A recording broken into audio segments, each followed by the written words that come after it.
بمناسبة شم النسيم حبيت النهاردة أعمل لكم فطيرة شم النسيم، بس الطريقة الأصلية بتاعتها. عايزة أقول لكم لو جربتوا الطريقة بتاعتي دي هتعجبكم قوي. طعم بصراحة مش قادرة أقول لكم فظيعة إزاي. وزي انتم ما شايفين كده، بصوا، ما شاء الله عليها، جميلة جدا وهشة زي انتم ما شايفين وطرية. على فكرة هي لسه خارجة من الفرن. تعالوا أقدمها لكم بقى في الصينية وافتحها لكم عشان تشوفوها من جوه.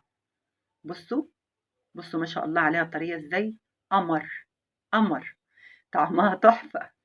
بصوا، هشة جدا زي القطن، وخفيفة وطعمها جميل قوي على الفطار. عايزاكم تجربوها، ولو عجبكم ما تنسوش لايك واشتراك على اليوتيوب، ويا ريت تشيل الفيديو. ما مش معقول شم النسيم يجي من غير ما نعمل الفطيرة دي زي انا ما متعودة كده عليها بصراحة.